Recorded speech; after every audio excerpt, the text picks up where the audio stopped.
Hello, everyone, and I'm Ronnie Johnson, and welcome to this edition of Coach's Corner. Joining us today is head baseball coach Carlos James. Thank you, Coach, for joining us this afternoon. Thanks for having me. All right, Coach, season is right around the corner. You start up next month, February. Tell us a bit how fall practice went.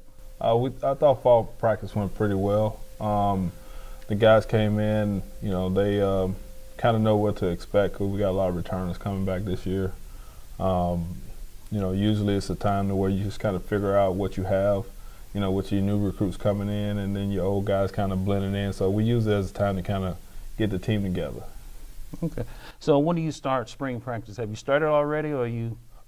Spring practice really officially starts on January 27th, but leading up to that, we'll have our 8-hour weeks where we'll do a lot of individual work starting next week. We'll start Monday. We'll do some individual work with the guys. Our pitchers have actually already started throwing, off the mound. We had our first bullpen sessions yesterday, which, all in all, they went pretty good, and it was to be expected, what happened yesterday. But we look forward to, getting started. And right now, I guess as we speak today, we're about 29 days away from our first game at Louisiana Tech. Okay. Well, in your off season, which is the fall, talk about how do you prepare the players for getting ready to play in the spring? What process do you go through? It's a lot of attention to detail type work. You work a lot on the fundamentals. We do a lot of team building things that we do, like in the morning before weights. We have a thing called Diamond University that we do to kind of get the kids to kind of open up to each other, so you can kind of know your teammate. You start to know your teammates and know who they are and what they expect. What drives them, what moves them. We do this thing called "What's Your Why?" And that's usually a good indication on where the guy's coming from, what baseball means to them, how it affects their everyday life. Also, the most important thing is getting our grades up to par. We usually do a pretty good job in the fall. Like this past fall, we had an overall GPA of 3.24, which was awesome. That's great. Yeah, it was pretty good. And then we do a lot of weight training and stuff like that to kind of, build the guys' bodies up for that endurance season. Most of the time we're on the road a lot. I think this year we're on the road probably a month and a half, and we only got like 14 home games this year. So it's very important for us to get them built up, not only mentally but physically as well for the long haul. Okay. Speaking of, you mentioned schedule. Talk about your 2017 schedule. I see you're playing Alabama. You got Ole Miss once again, Missouri, Oklahoma State. Yeah. Well, our 2017 schedule, once again, it becomes challenging, especially non-conference. We try to play the best teams we can, and what better conference to measure yourself against than the SEC. Like you mentioned, we have Alabama in a 4-game series. Over there we have Ole Miss once again, which we're facing one of our former coaches in Mark McMillan.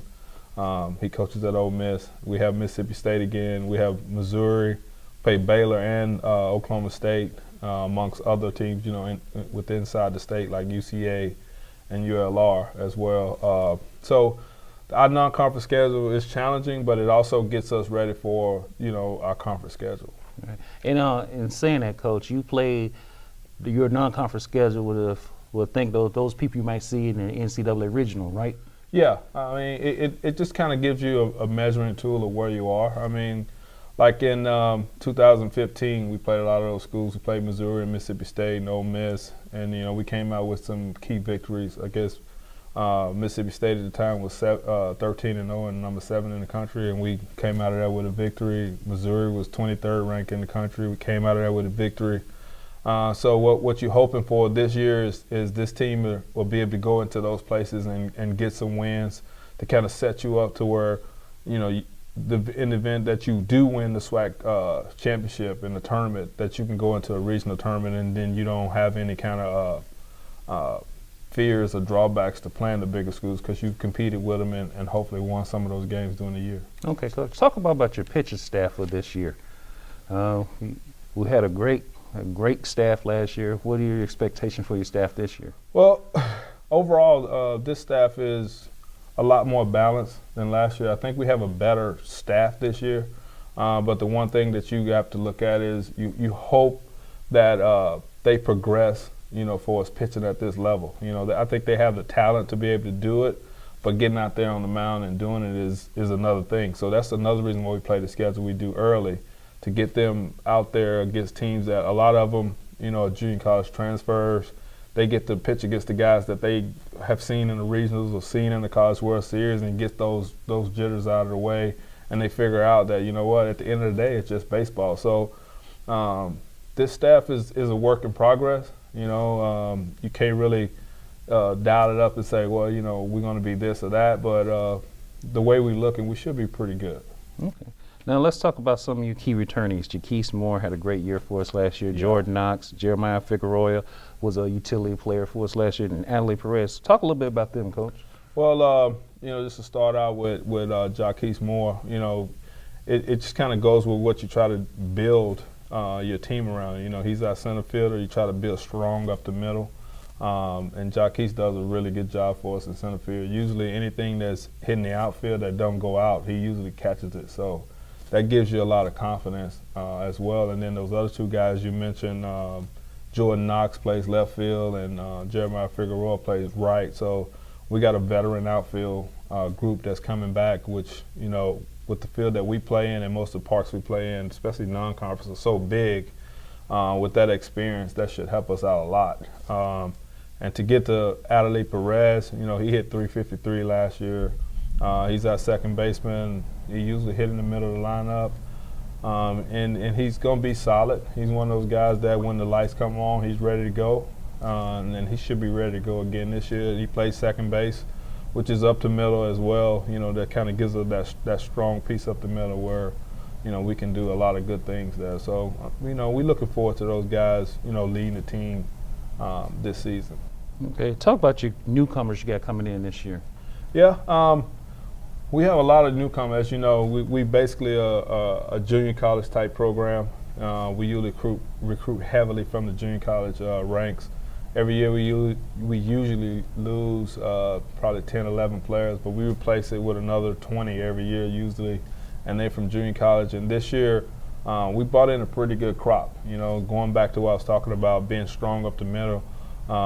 We were able to bring in 3 really good catchers from the junior college ranks. I think that's going to really help us out. That's been one of our, I would say that, one of our weak spots that we've had over the past couple of years. But with having Jacob Jerome coming in, he's a sophomore out of Lamar Community College out of Colorado, big old strong kid that probably going to hit somewhere in the middle of our lineup. He's going to help us out behind the plate, as well as Logan Bax, which is a left-handed hitting catcher out of Menor area, junior college in Missouri.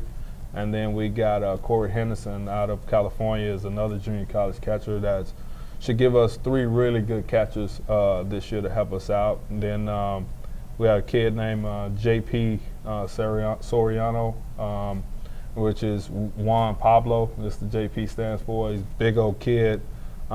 He's a first base / DH. He has power to all fields. We're looking for a lot of big things out of him. He's the type of kid that if he gets going, he probably could be the player of the year in the SWAC. And then we add a third baseman by the name of Sergio Esparza. Kid about 6'2", 6'3", coming in that played some shortstop last year at El Paso Community College, which is he'll be the man in that corner, and he also pitches as well. And then we added a shortstop out of Southwest Community College in Illinois, Bradley Lopez. So we brought in a pretty good crop of guys, along with some more pitchers that's going to help us out a lot this year. Okay. And Coach, when you saying you brought in a kid that can also pitch, it plays infield. Mm-hmm. What are your thoughts on that? Because I've noticed a lot of coaches in the conference, they get a lot of dual position kids that can play outfield and infield, but also can go to the mound when needed. Yeah, for us, it's pretty much a necessity. With the scholarship limits that we have, we only at like 4.9 scholarships overall, so it helps us to have more dual position guys that can be able to pitch and play a position. Jeremiah Figueroa as well, he pitches as well. He'll come out of right field sometime, and throw an inning or two. And we have a few other guys that does the same thing, but that just kind of helps us out in the recruiting process and to kind of build that team when you got those guys that can play multiple spots and even pitch. Okay. Well, Coach, one more question, Sure. or two more questions. Sure. Andre Davis, who played for us a couple of years ago, how is he doing now in MLB? Andre's doing pretty well. Actually, he's one of the top left-handed pitching prospects for the Kansas City Royals. He spent this year, he got the chance to go to winter ball for about a month and do some work. And I talked to his scout and said he was, sitting 93, 94 as a lefty. Just past couple of weeks, we found out that he was in the Dominican Republic doing some work for the Kansas City Royals. So he's doing really well, and we hope that he can catch fire and maybe end up in Double-A this year up in Springdale. Okay, because I remember he's such a wonderful kid, all-around athlete. I mean, he was a Trotter Ford, male Trotter Ford Athlete of the Year. Right. And such a wonderful kid. We all wish him all the best of luck. Oh yeah. And Coach, 2017 with MLB starting up, spring trading starting up here in a few weeks. Who's your pick to win it all in 2017? That's a tough question. I mean, the Cardinals maybe, but they're always good. I mean, the Cubs. I usually, go with teams that friends of mine play on, but now I'm old. I don't have any friends that's playing anymore. So I guess the odds-on favorite this year, and I know Tim he hate to hear this, but the Cubs are pretty good. I hate to hear it too, because I'm a Dodger fan. The Cubs are pretty good. I mean, the Dodgers may have a pretty good chance because they like the Yankees of the West, so they got the best team that money can buy. But I mean, if I had to pick somebody right now, it'd probably be the Cubs right now. Probably the Cubs. Yeah. Well, we'll come back in October next year. Question all over again. Yeah. We'll see. All right. Well, Coach, thank you for joining us for Coach's Corner. All right. We'll be back when season starts up. Okay. And once again, thank you. Thank you. All right.